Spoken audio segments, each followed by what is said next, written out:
कभी सोचा है दुर्गा चालीसा की सिर्फ 40 पंक्तियों में इतनी शक्ति कैसे समाई है? मतलब पीढ़ियों से लोग इसे गाते आ रहे हैं, कुछ तो खास होगा, है ना?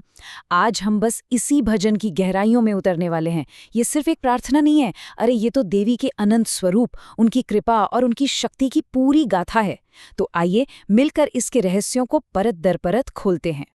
और देखिए, चालीसा की शुरुआत ही कितनी सीधी और शक्तिशाली पंक्तियों से होती है। सोचकर देखिए, बस इन 2 लाइनों में ही देवी की कृपा का पूरा सार मिल जाता है। एक तरफ वो है सुख करनी, मतलब सुख देने वाली, और दूसरी तरफ दुख हरनी, यानी सारे दुखों को हर लेने वाली। सच कहूं तो यही विश्वास इस पूरे भजन की नींव है। तो सवाल उठता है कि ये शक्तिशाली प्रार्थना आखिर देवी को समझने में हमारी मदद करती कैसे है? खैर, इसकी शुरुआत ना उनके किसी एक रूप या मूर्ति से नहीं होती, बल्कि ये शुरू होती है उनके विशाल, उनके ब्रह्मांडीय स्वरूप के वर्णन से। आइए देखते हैं कि ये भजन उनके इस असीम स्वरूप को कैसे हमारे सामने रखता है। भजन में एक लाइन आती है, निरंकार है ज्योति तुम्हारी, त्रिहुलोक फैली उजियारी। अब यहाँ ये जो शब्द है ना, निरंकार, इसका मतलब बहुत गहरा है। इसका मतलब है कि देवी का असली स्वरूप किसी एक आकार या किसी एक रूप तक ही सीमित नहीं है।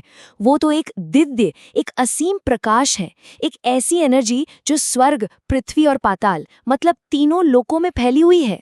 वो हर जगह है, हर कण में। और ये जानना तो और भी दिलचस्प है कि चालीसा उन्हें ब्रह्मांड की 3 सबसे बड़ी भूमिकाओं में दिखाती है। एक तरफ वो अन्नपूर्णा बनकर संसार का पालन पोषण करती हैं और दूसरी तरफ प्रलयकाल सब नाशनहारी के रूप में समय आने पर पूरे ब्रह्मांड को अपने में समेट भी लेती हैं। ये सिर्फ 3 अलग-अलग काम नहीं है, ये तो जीवन, मृत्यु और पुनर्जन्म का वो पूरा का पूरा साइकिल है जिसकी सूत्रधार वो खुद हैं। लेकिन ये जो ब्रह्मांडीय शक्ति है, ये सिर्फ एक रूप तक सीमित नहीं है। असल में दुर्गा चालीसा हमें यही दिखाती है कि वो सारे दिव्य स्त्री ऊर्जा का स्रोत हैं। तो चलिए अब देखते हैं कि वो कैसे कई अलग-अलग रूपों में प्रकट होती हैं, और हर रूप एक अलग शक्ति का प्रतीक है। ये कॉन्सेप्ट बहुत ही सुंदर है। इसे ऐसे समझ सकते हैं जैसे एक ही हीरे के कई पहलू होते हैं, है ना? हर पहलू अलग तरह से चमकता है, पर वो सब हैं तो एक ही हीरे का हिस्सा। बिल्कुल वैसे ही चालीसा में जिन देवियों का जिक्र आता है, वो सब उसी एक माँ दुर्गा के अलग-अलग पहलू हैं, उनकी अलग-अलग शक्तियां हैं। तो कौन-कौन से हैं वो रूप? आइए जानते हैं। यहाँ देखते हैं, जब ज्ञान और कला की जरूरत होती है तो वो सरस्वती बन जाती हैं। जब संसार को समृद्धि चाहिए तो वो नारायण के साथ लक्ष्मी का रूप ले लेती हैं, और जब भक्त प्रहलाद जैसे किसी की रक्षा करनी हो तो वो भयंकर नृसिंह का रूप धारण कर लेती हैं। चालीसा में तो मातंगी और धूमावती जैसे शक्तिशाली तांत्रिक रूपों का भी जिक्र है। ये देवी के कुछ सबसे रहस्यमयी रूप हैं जो गहरी साधना से जुड़े हैं। ये दिखाता है उनकी अद्भुत क्षमता को कि एक ही शक्ति सौम्य भी है और भयंकर भी।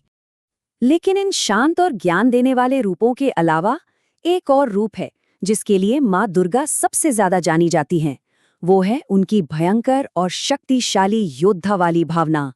तो चलिए अब उनकी सबसे प्रसिद्ध भूमिका को देखते हैं, अधर्म और आसुरी शक्तियों का नाश करने वाली देवी के रूप में। देखिए, चालीसा सिर्फ एक प्रार्थना नहीं है, ये तो महाकाव्य, युद्धों और दिव्य वीरता की कहानियों से भरी एक गाथा है। ये हमें याद दिलाती है कि जब जब बुराई ने सिर उठाया है, तब तब एक दिव्य शक्ति ने आकर धर्म की रक्षा की है। तो वो कौन से राक्षस थे जिनका उन्होंने सामना किया? ये पंक्तियां सिर्फ कहानियां नहीं है, इनके पीछे गहरा प्रतीकवाद छिपा है। जैसे महिषासुर, वो सिर्फ एक राक्षस नहीं, वो हमारे अंदर के अहंकार, हमारे ईगो का प्रतीक है। या रक्तबीज, वो हमारी उन इच्छाओं का प्रतीक है जो एक से दूसरी, दूसरी से तीसरी कभी खत्म ही नहीं होती। तो जब देवी इन पर विजय पाती हैं तो ये असल में हमारे अंदर की बुराइयों पर ज्ञान और विवेक की जीत का प्रतीक है। एक योद्धा के रूप में उनकी जो इमेज है वो इन प्रतीकों के बिना अधूरी है। चलो एक एक करके समझते हैं। उनका वाहन शेर, ये सिर्फ एक जानवर नहीं है, ये धर्म और साहस का प्रतीक है जिस पर उनका पूरा नियंत्रण है। फिर उनके हाथ में जो खड्ग या तलवार है वो उस तेज बुद्धि का प्रतीक है जो एक ही झटके में अज्ञान के अंधेरे को काट दे। और त्रिशूल, वो उनकी उस शक्ति को दिखाता है जिससे वो भूत, वर्तमान और भविष्य तीनों कालों को कंट्रोल करती हैं।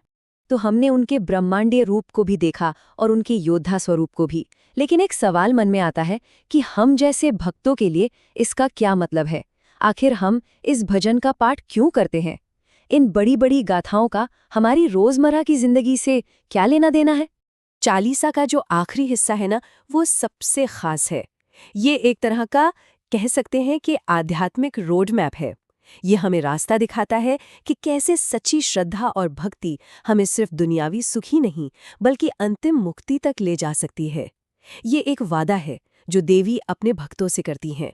और ये प्रक्रिया सिर्फ किताबी बातें नहीं हैं, ये तो हमारे रोजमर्रा के जो संघर्ष हैं उन पर काबू पाने और मन की शांति पाने के बारे में है।